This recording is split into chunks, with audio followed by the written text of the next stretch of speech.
August 4, 1943. Bobbington Camp, Dorset, England. The morning fog clung to the man as Major General A.C. Richardson's pen moved steadily across the classified document marked Most Secret in bold red letters. Each stroke recorded observations that would expose one of Britain's most embarrassing wartime failures. "The reliability test begins today," he wrote. "Three nations' machines will travel 2,000 miles across Britain. Only one will prove worthy of modern warfare."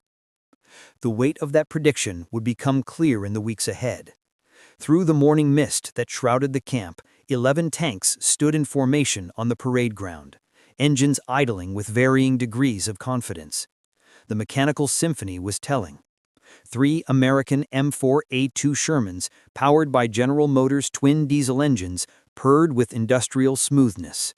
3 M4A4 Shermans with Chrysler multi-bank petrol engines rumbled with reliable consistency.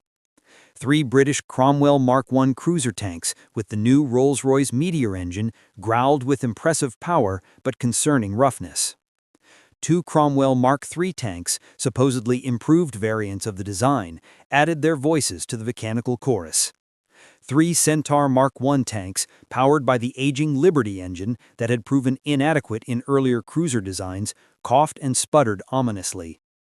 The crews climbed aboard their assigned vehicles, unaware they were about to participate in what historians would later call the most definitive reliability comparison of World War II armored vehicles. What none of them knew on that foggy morning was that this exercise would reveal a profound truth about industrial philosophy and military procurement. The Americans had built for reliability and mass production, accepting adequate performance if it meant the tank would work consistently. The British had designed for speed and theoretical superiority, prioritizing impressive specifications over mundane dependability. Over the next 7 weeks, Exercise Dracula would demonstrate which approach actually won wars. The numbers would be devastating for British pride. The implications would reshape British armored doctrine for the remainder of the conflict. And the lesson would echo through decades of military procurement decisions, influencing how democratic nations thought about weapons development long after the last gun of World War II fell silent. The story of Exercise Dracula begins not in the quiet English countryside, but in the scorching deserts of North Africa, where British tank crews had faced a devastating crisis of confidence. Throughout 1942 and into 1943, British cruiser tanks had earned a reputation for mechanical failure at precisely the worst possible moments. The Crusader tank, despite its theoretically impressive speed of 26 miles per hour that should have given British forces mobility advantage, spent more time broken down beside desert tracks than it did advancing toward enemy positions. Oil leaks plagued the Liberty engine that powered most British cruisers. The cooling systems, designed in temperate England, failed catastrophically in the African heat, where temperatures inside a tank could exceed 130 degrees Fahrenheit. Transmissions shattered under the stress of sandy terrain and constant maneuvering. Suspensions broke on rough ground. Electrical systems failed in dusty conditions. Tank crews learned to carry extensive spare parts as standard practice, and to expect frequent time-consuming breakdowns that left them vulnerable and frustrated. British tankers watched with growing frustration as American-supplied M4 Sherman tanks, arriving through the Lend-Lease program that was shipping military equipment to Britain in growing quantities, operated with far greater reliability than anything British industry was producing. The Shermans lacked the theoretical speed of British cruisers on paper, running at about 25 miles per hour maximum compared to the Crusader's 26 or the Cromwell's eventual 40 miles per hour. But the Shermans started reliably every morning, a detail that crews of British tanks could never take for granted. They ran all day, without breaking down. They required less maintenance time, freeing crews for other duties. They broke down less frequently, meaning more tanks were available for operations at any given moment. Most importantly, they were simply there when needed for combat operations, ready to fight rather than being repaired behind the lines. General Bernard Montgomery himself, commander of British forces in North Africa and later in Northwest Europe, noted in his private correspondence that American tanks could be depended upon to work, while British designs remained temperamental at best and dangerously unreliable at worst. The British War Office in London faced a dilemma that cut to the heart of British industrial pride. Years of tank development, decades of engineering expertise, and the concentrated effort of Britain's finest designers had produced a series of disappointing designs that failed in combat. The Covenanter, introduced with great fanfare in 1941 as the next generation of cruiser tank, was so unreliable that it never saw combat deployment. Despite more than 1,700 units being manufactured at considerable expense, the cooling system failed so regularly that the tank was effectively unusable in any climate warmer than a British autumn. The Crusader that followed and did see extensive combat proved marginally better, but still suffered chronic mechanical problems that limited its effectiveness and frustrated crews who needed equipment they could trust. The Cavalier, designated a 24 Cromwell Mark I in early development before the naming conventions were revised, inherited the same flawed Liberty engine and was quickly relegated to training duties after trials showed it was no more reliable than its predecessors. Britain desperately needed a cruiser tank that actually worked consistently in combat conditions. The solution appeared to come from Rolls-Royce, the company that had built its reputation on producing the finest automobiles in the world and had successfully transitioned to aircraft engine production. Engineer W.A. Robotham, a senior Rolls-Royce designer with extensive experience in high-performance engines, had brilliantly converted the famous Merlin aircraft engine, which powered the Spitfire and Hurricane fighters that had won the Battle of Britain, into a tank engine called the Meteor. This 600-horsepower V12 power plant promised the combination of power and reliability that had been missing from every British tank design of the war. The Merlin had proven itself supremely reliable in aircraft, running for hundreds of hours between major servicing. Surely, British engineers reasoned that same reliability would translate to tank use. The engine would be installed in the A-27M hull, creating what was officially designated Tank Cruiser Mark VIII Cromwell. Early tests showed impressive performance that exceeded expectations. The Cromwell achieved speeds exceeding 40 miles per hour on test tracks, making it the fastest British tank of the war and one of the fastest tanks fielded by any nation. Production began in January 1943 at multiple facilities across Britain's industrial heartland. Leland Motors in Lancashire, Birmingham Railway Carriage and Wagon Company, Metro Camel, English Electric, and other manufacturers tooled up for mass production of what everyone hoped would finally be Britain's answer to German armored superiority. By summer 1943, hundreds of Cromwell tanks were rolling off assembly lines. Production was ramping up toward planned totals that would equip entire armored divisions. The War Office made plans to equip British armored divisions with this new cruiser tank, finally ending the embarrassing dependence on American-supplied vehicles. British tank crews would have a homegrown machine that combined impressive speed, adequate firepower from a 75mm gun, reasonable armor protection, and hopefully the reliability that had eluded every previous design. But doubts lingered among those who worked most closely with the tanks. Early field reports from training units receiving the first production Cromwells mentioned troubling problems that sounded distressingly familiar.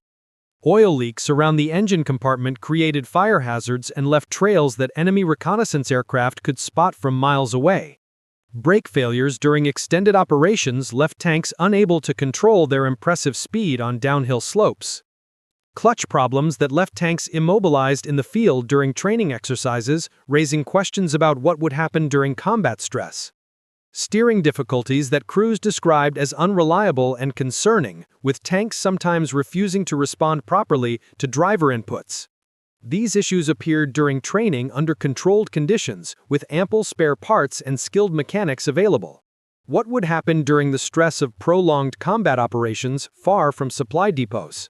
The War Office needed definitive answers before committing fully to the Cromwell as Britain's primary cruiser tank and phasing out reliance on American equipment.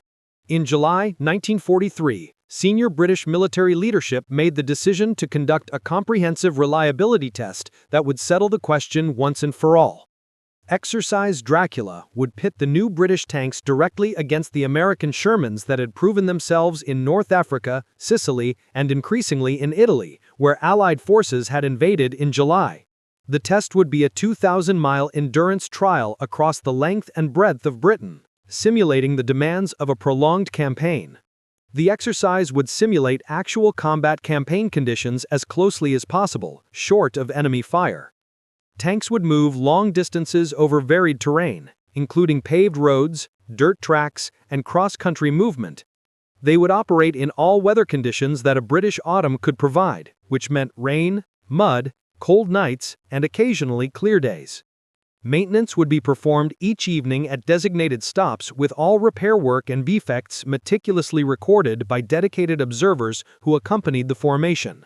The first problems appeared within hours of departure, visible to anyone watching carefully. One Centaur began trailing smoke from the engine compartment before the formation had covered 10 miles. The aging Liberty engine already showing signs of stress under sustained operation.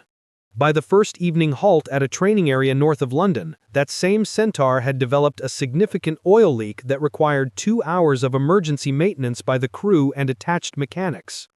A Cromwell experienced worrying brake problems during descent of a long hill on the route north. Significantly more problems despite covering less distance. Specialist fitters worked 814 hours, keeping the Cromwells operational, nearly double the Sherman requirement. This corresponded to 0.0707 hours of maintenance per mile, or more than double the Sherman requirement for the same distance traveled. Every mile driven in a Cromwell meant more than 4 minutes of maintenance compared to just 2 minutes for a Sherman. The difference between 0.03 and 0.0707 hours per mile sounds small and almost negligible in abstract statistical terms, but it translated directly to Cromwell tanks requiring more than twice as much maintenance time as Shermans for equivalent distance traveled. In campaign conditions, this meant Sherman-equipped units could advance farther and faster because they spent less time repairing broken tanks. The 3 Centaur tanks performed even worse than the disappointing Cromwells, confirming what many had suspected. They covered only 8,492 miles combined due to constant breakdowns that often left tanks immobilized for extended periods. The Centaurs experienced 297 defects total and required 742 hours of maintenance, approaching the Cromwell total despite covering far less distance.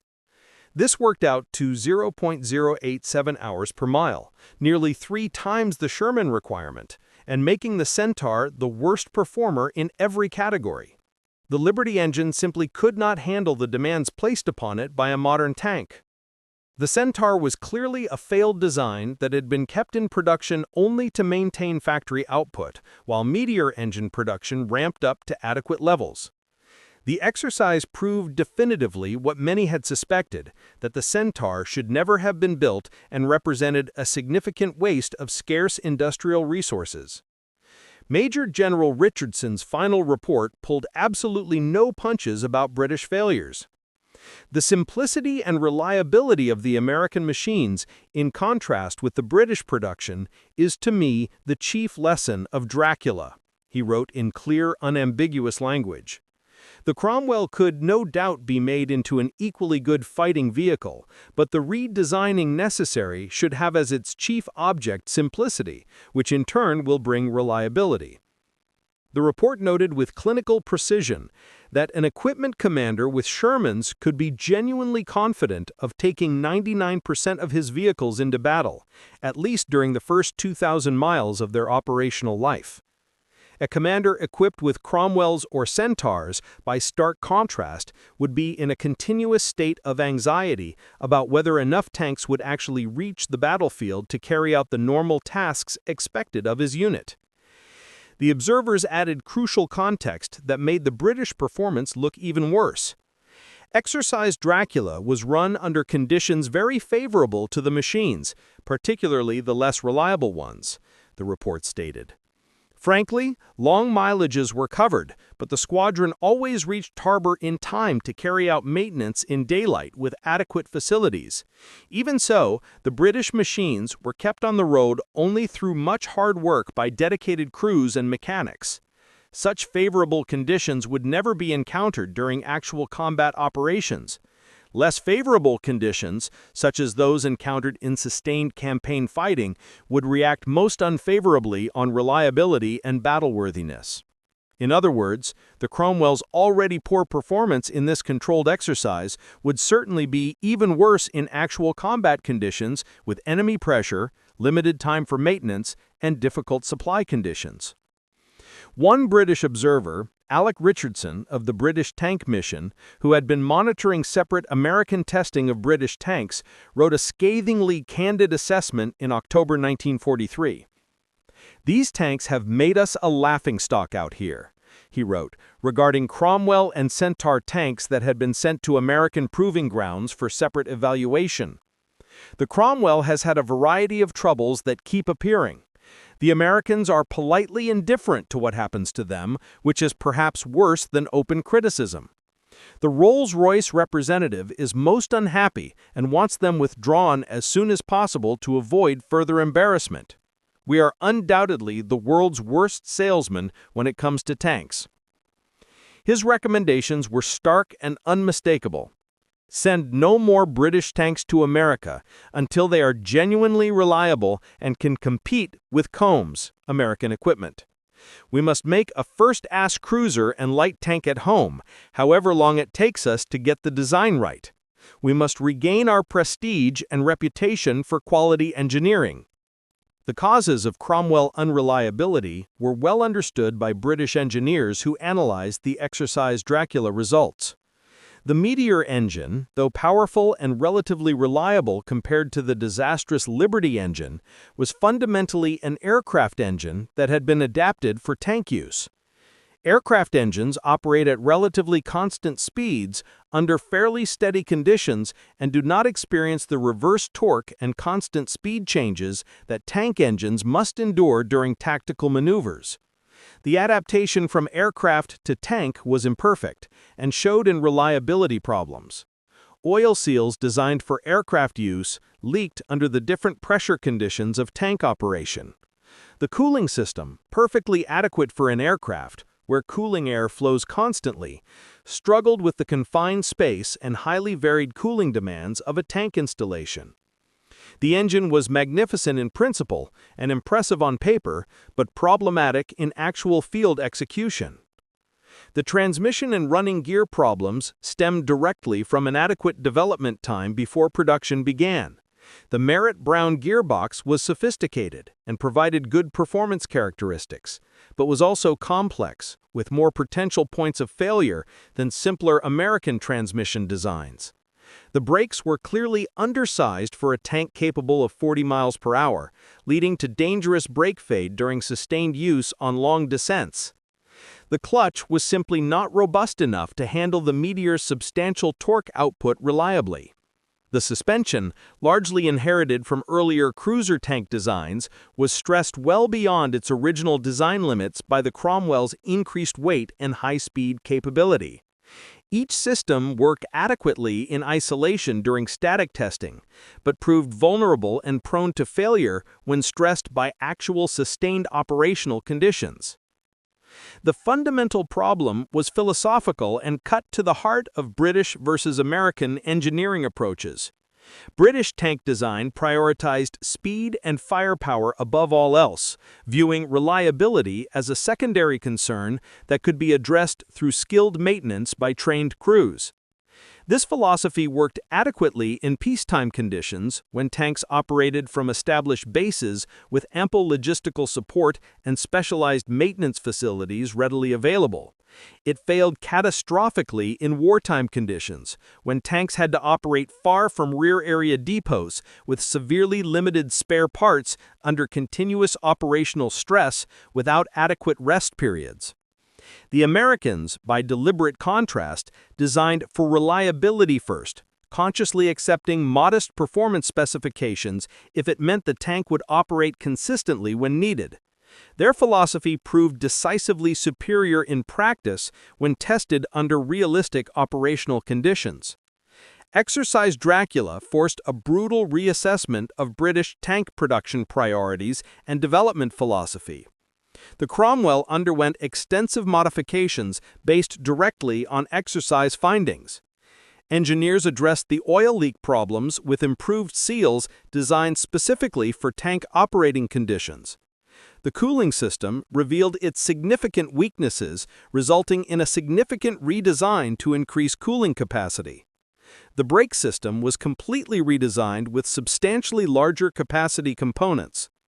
Clutch components were significantly strengthened to handle the engine's torque output reliably. The suspension received detailed attention to reduce the chronic failure problems. These improvements took many months to implement properly and required significant changes to established production processes at multiple factories. The final production specification for what Leland Motors called the Battle Cromwell was not finalized until February 2, 1944, incorporating numerous minor changes to the basic design alongside the major reliability improvements.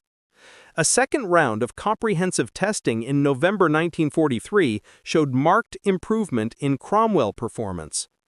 The modified Cromwells performed significantly better than the August versions, though still not quite matching Sherman reliability benchmarks in all categories. The Centaur, by stark contrast, showed virtually no improvement despite modification attempts and was effectively written off for combat use. The Liberty engine simply lacked adequate power for the tank's weight, and no amount of modification could overcome that fundamental design flaw.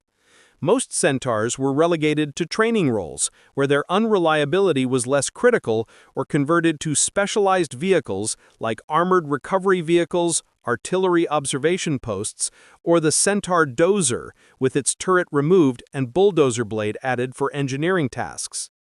The Cromwell eventually entered frontline combat service in June 1944, equipping the armored reconnaissance regiments of several British and Polish divisions for Operation Overlord, the invasion of Normandy. In combat operations, the tank proved genuinely fast and maneuverable with an admirably low profile that speed and stealth became the Cromwell's main combat advantages, allowing it to avoid prolonged engagements where its gun and armor were inadequate. The broader lesson of Exercise Dracula extended far beyond narrow tank design questions. The test demonstrated comprehensively that reliability was not merely a convenience or desirable characteristic, but rather a fundamental military capability that determined operational effectiveness. An unreliable tank might as well not exist if it cannot reach the battlefield when needed for combat operations. A moderately performing tank that operates consistently and predictably beats a theoretically high-performing tank that breaks down regularly and unpredictably. In every practical measure of combat effectiveness, the Americans understood this essential truth intuitively and designed their equipment accordingly from the start. The British, steeped in long traditions of engineering excellence and cutting-edge performance, had to learn this hard lesson through the embarrassing public failure of Exercise Dracula.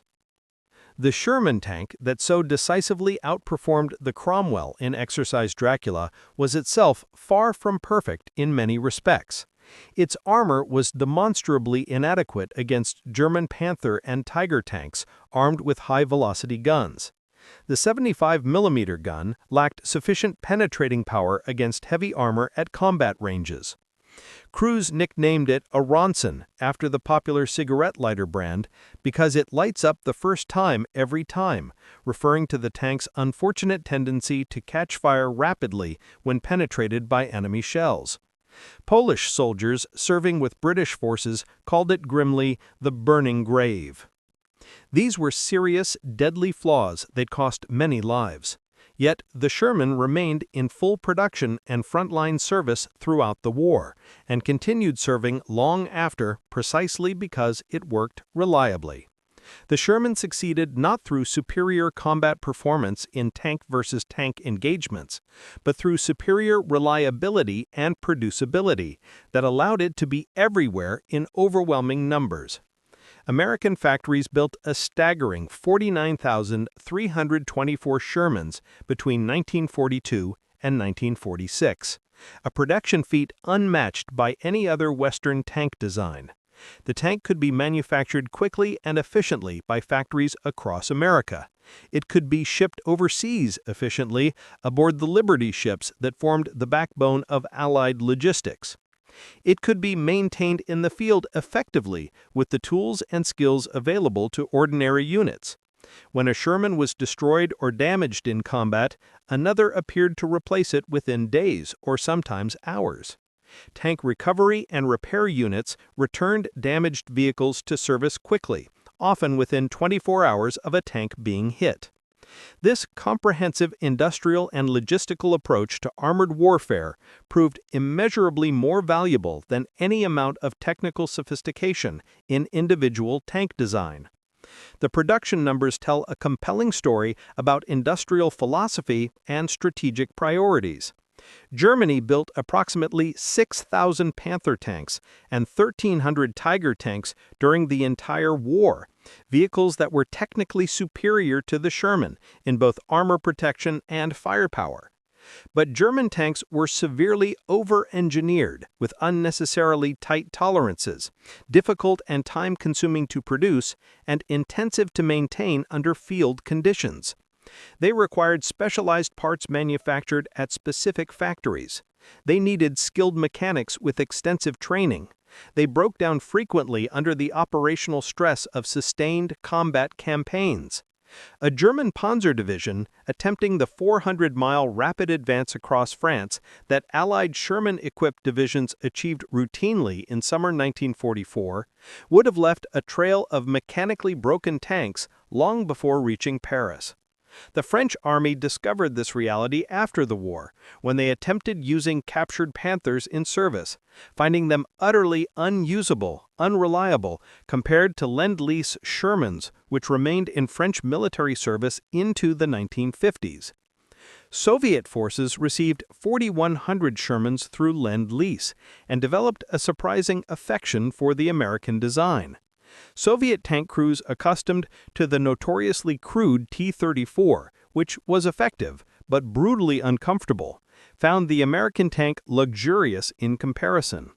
The Sherman featured rubber tracks that lasted twice as long as the T-34's steel tracks and operated much more quietly, a significant tactical advantage. The interior was substantially more spacious and comfortable for the crew.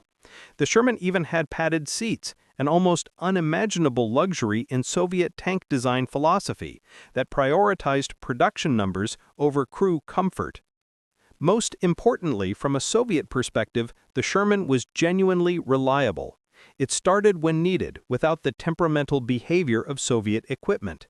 It ran without constant mechanical drama and emergency repairs. Soviet tank commander Dmitry Losa, who wrote extensively about his combat experiences, noted that damaged Shermans left unguarded, even briefly, would be stripped for parts in minutes by other Soviet crews. Clear testament to Soviet tanker preference for American reliability over domestic equipment. The reliability advantage extended directly to operational tempo and campaign success.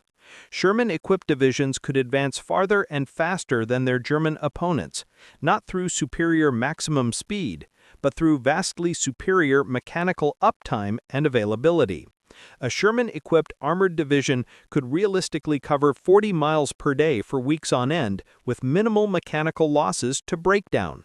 A German panzer division attempting the same operational pace would lose more tanks to mechanical breakdown than to enemy action, steadily weakening until it could no longer function effectively. This fundamental advantage meant Allied forces could exploit tactical breakthroughs, maintain operational momentum during fluid campaigns, and keep enemies constantly off balance in ways German forces simply could not match by 1944, when the cumulative effects of years of hard campaigning had thoroughly worn down German equipment. Historian David Fletcher, curator at the Tank Museum in Bovington and Britain's foremost expert on British armor, summed up the Sherman's essential virtue with elegant simplicity. It would always start in the morning. It would go all day without drama. This unglamorous, unexciting reliability made it the indispensable workhorse of Allied armored forces in every theater. British tankers might have personally preferred the Cromwell's impressive speed or longed for a Firefly's powerful 17-pounder gun, but they genuinely trusted the basic Sherman to run consistently day after day. American tankers complained frequently and loudly about the Sherman's obvious weaknesses against German heavy tanks, but they knew with absolute confidence it would not leave them stranded helplessly behind enemy lines due to unexpected mechanical failure. Reliability was not glamorous or exciting, but it won battles by ensuring forces arrived at the decisive point ready to fight, rather than stalled beside the road making repairs. The Cromwell story followed a different trajectory than originally envisioned.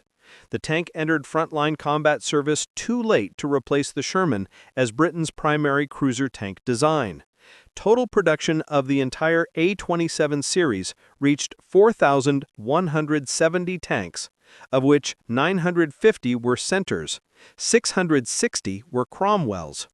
This represented merely a small fraction of Sherman production, which exceeded 49,000 units from American factories.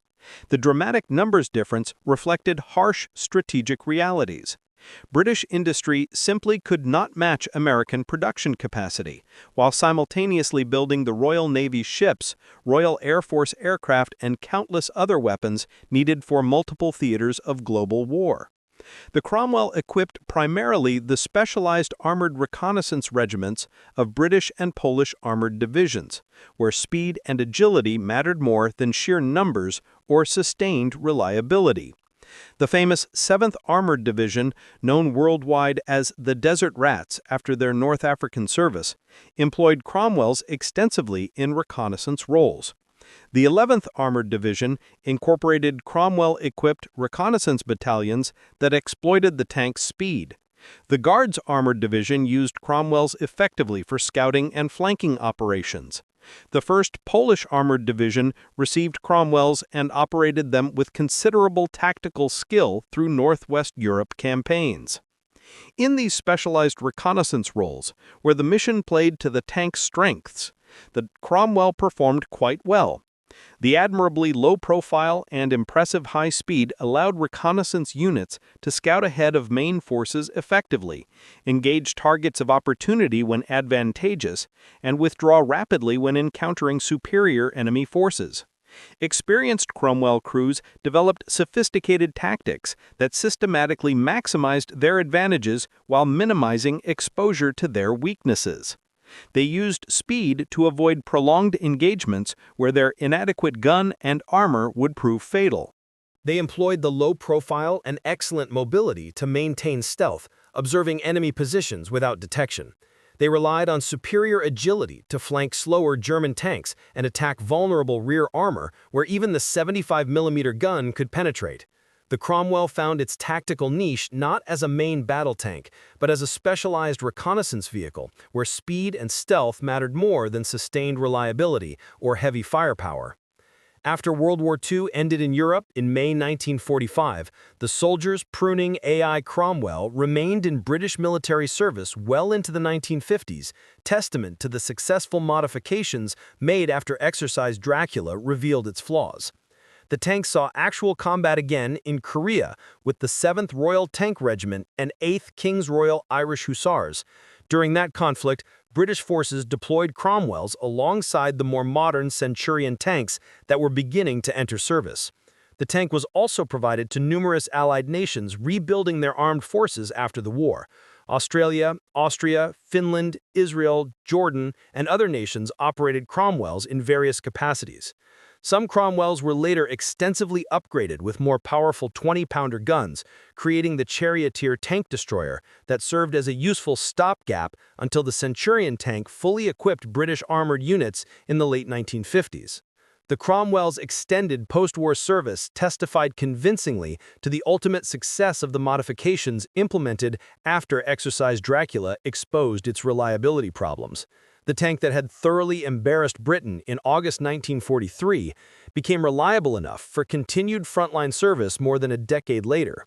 The Sherman, meanwhile, fought effectively in virtually every theater of World War II, from North Africa through Italy, across Northwest Europe, throughout the Pacific Island campaigns, and in China. After the war ended, it continued serving in the armies of dozens of nations through the Korean War, where it proved adequate against Soviet-supplied T-34-85s. It fought in multiple Arab-Israeli wars, where both sides operated Shermans supplied by different sources. It saw action in Indo-Pakistani wars, where its reliability proved decisive. The tank participated in other regional conflicts throughout the 1960s and into the 1970s. Israel became perhaps the most enthusiastic post-war Sherman operator, extensively modifying the design with new engines, improved armor, and powerful guns. Israeli-modified Shermans fought effectively in the 1967 Six-Day War and the 1973 Yom Kippur War, proving the basic design remained viable decades after introduction. The last Sherman-equipped Chilean army units finally retired only in 2003, 61 years after the tank entered production, making it one of the longest-serving tank designs in military history. This remarkable longevity testified convincingly to the fundamental soundness of the basic design and the enduring value of reliability-focused engineering over pursuit of cutting-edge performance. Exercise Dracula's lessons extended far beyond narrow questions of tank design to influence broader military procurement philosophy. The test demonstrated comprehensively that cutting-edge theoretical performance means absolutely nothing without underlying reliability to make that performance available when needed. Complexity pursued for its own sake or to achieve marginally better specifications is fundamentally a liability rather than an asset. The ability to mass-produce equipment efficiently and maintain it easily under field conditions matters more than technical sophistication that requires specialized support. These hard-learned lessons influenced post-war British defense procurement philosophy, though unfortunately not always successfully. The persistent desire for technological supremacy and cutting-edge capabilities often still trumped practical considerations of reliability and maintainability, leading to numerous expensive programs that produced small numbers of sophisticated but problematic equipment that never achieved its intended impact. The Exercise Dracula test also revealed starkly the enormous industrial gulf that had opened between American and British manufacturing capability by 1943. American factories had thoroughly mastered mass production techniques first pioneered by Henry Ford in automobile manufacturing and refined through Depression-era industrial programs like the Tennessee Valley Authority. Quality control processes, component standardization, and assembly line efficiency had reached levels that British industry, despite its proud traditions, simply could not match with existing facilities and methods. The Sherman succeeded partly through superior design philosophy, but equally through superior industrial execution that could build truly reliable tanks in overwhelming quantities, while Britain struggled to produce even its problematic designs in adequate numbers for military needs. Industrial production capacity mattered as much as engineering design excellence, perhaps more so in total war. The human element of Exercise Dracula deserves particular emphasis because it illustrated truths about soldier psychology that transcend specific equipment. Tank crews fundamentally did not care about impressive theoretical performance specifications listed in technical manuals. They cared intensely and practically about whether their tank started reliably in the morning, ran consistently all day without drama, and brought them home safely in the evening. A crew whose tank constantly broke down during operations developed an understandably fatalistic attitude that directly affected their combat effectiveness and willingness to take necessary tactical risks.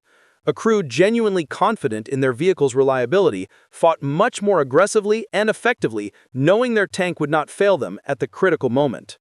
Exercise Dracula demonstrated empirically that reliability affected unit morale and combat effectiveness in profound ways that extended far beyond simple mechanical availability statistics.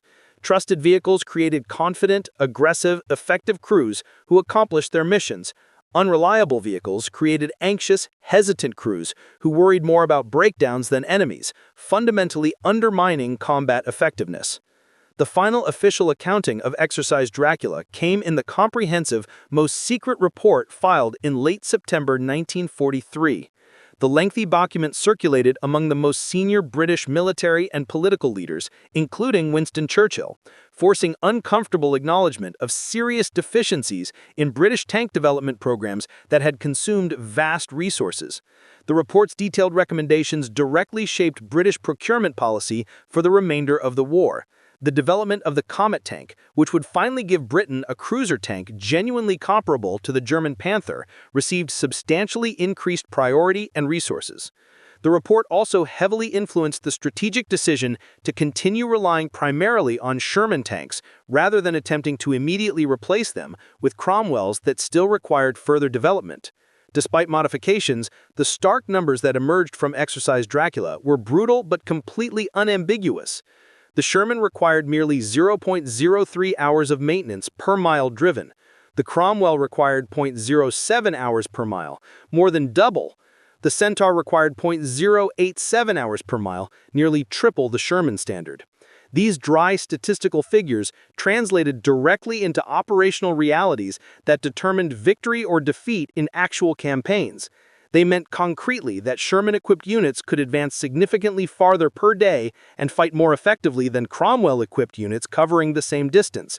They meant unambiguously that American engineering philosophy of reliable simplicity had decisively beaten British pursuit of sophisticated speed in the hard test of sustained operations. The story of Exercise Dracula is ultimately about the fundamental difference between impressive theory and harsh practice in warfare. In abstract theory on paper, the Cromwell appeared superior to the Sherman in speed, with comparable firepower and armor protection. In brutal practice under realistic conditions, the Cromwell spent more than twice as much time being repaired and correspondingly less time actually fighting. Theory insisted that technical sophistication and cutting-edge performance would inevitably triumph. Practice demonstrated conclusively that unglamorous reliability and simple robustness won battles when equipment had to function far from rear area support under continuous operational stress in demanding combat conditions without the luxury of extensive maintenance time. Modern military forces worldwide still grapple regularly with the core lessons of Exercise Dracula 80 decades later. The seductive temptation remains powerful to pursue cutting-edge performance and impressive specifications at the inevitable expense of boring reliability. Major weapons programs often prioritize sophisticated capabilities that look impressive in presentations over robust dependability that matters in sustained operations. The result is frequently small numbers of extraordinarily expensive, high-maintenance equipment that consistently underperforms less sophisticated but more reliable alternatives in actual service.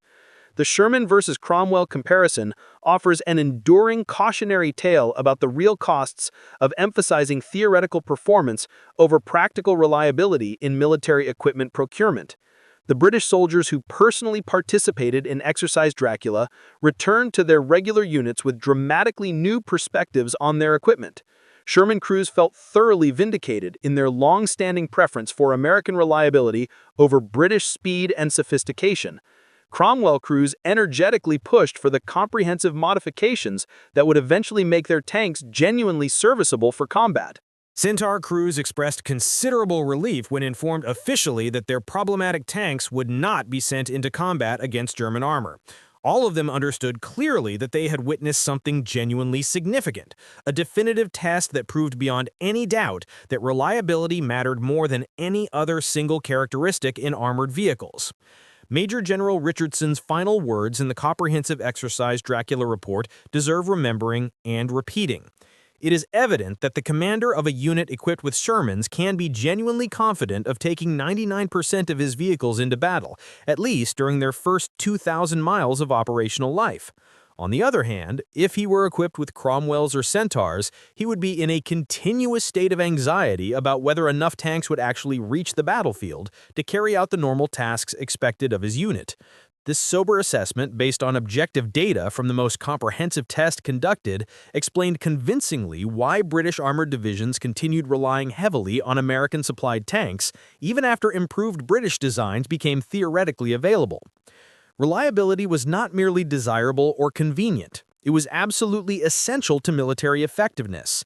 The improved Cromwell that eventually emerged from Exercise Dracula and subsequent intensive modifications became a genuinely capable tank for its intended reconnaissance role.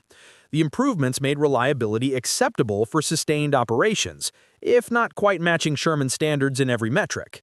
The tank served effectively in its intended specialized role as a fast reconnaissance vehicle, exploiting tactical opportunities, but it never replaced the Sherman as Britain's primary cruiser tank because the necessary modifications came far too late and production numbers remained too limited compared to Sherman availability. The opportunity to equip British armored divisions entirely with domestically produced tanks had passed irretrievably. The Americans had built what was ultimately a better tank, not through superior individual engineering cleverness, but through fundamentally superior industrial philosophy that prioritized reliability. The profound contrast between American and British tank development approaches during World War II reflected much broader underlying differences in industrial culture and national priorities.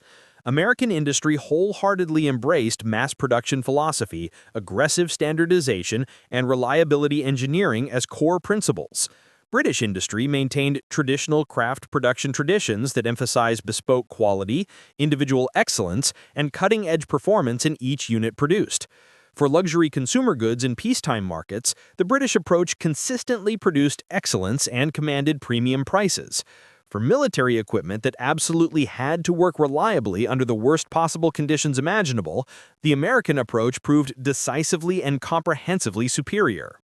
The Sherman beat the Cromwell not in impressive specifications or theoretical performance, but in the muddy fields where reliability alone determined whether tanks fought or failed.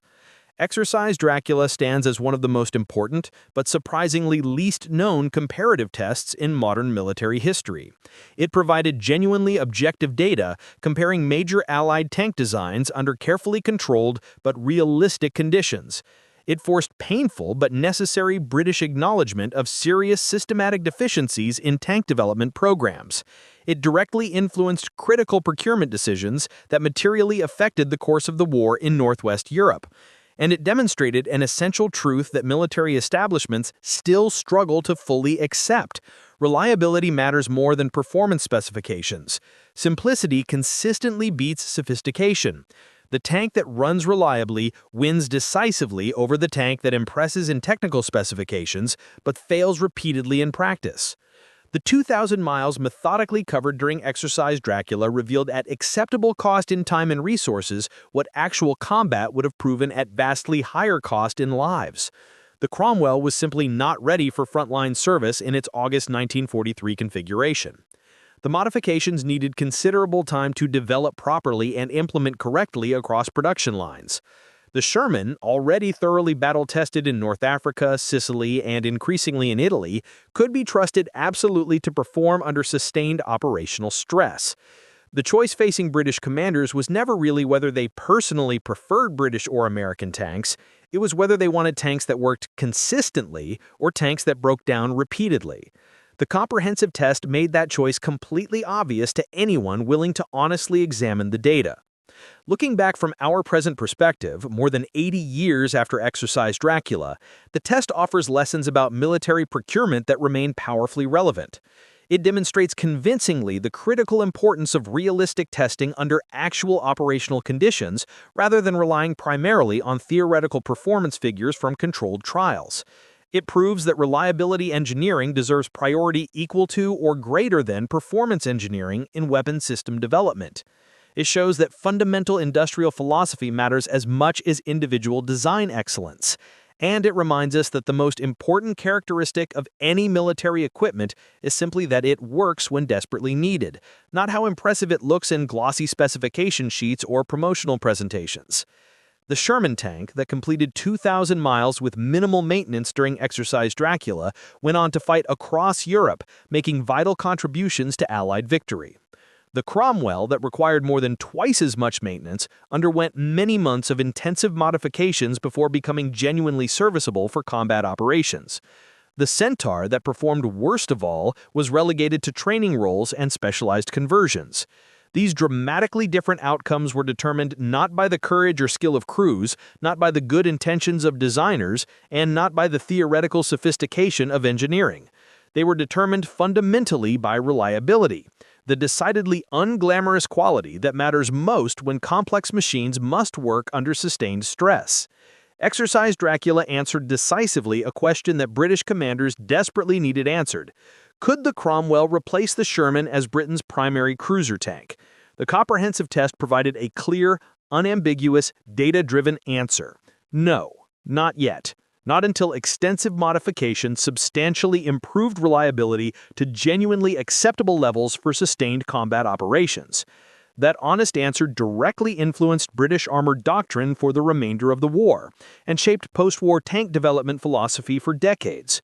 It was an expensive lesson in both time and resources, but one learned through systematic testing rather than preventable combat casualties.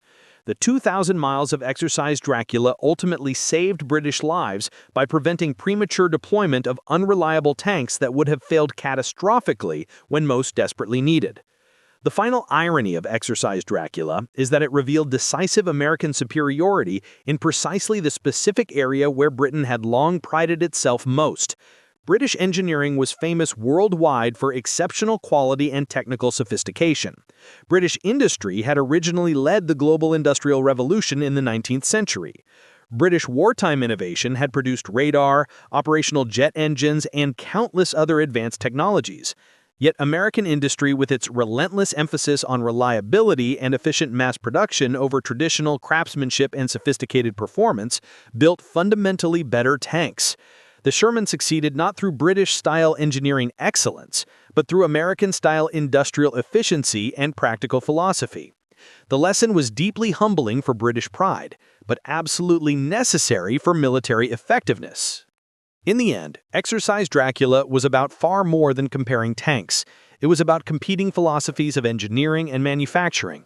It was about the critical difference between what looks impressively good on paper and what actually works in harsh practice. It was about the genuine military value of unglamorous reliability versus the seductive appeal of exciting performance. The text showed conclusively that in warfare,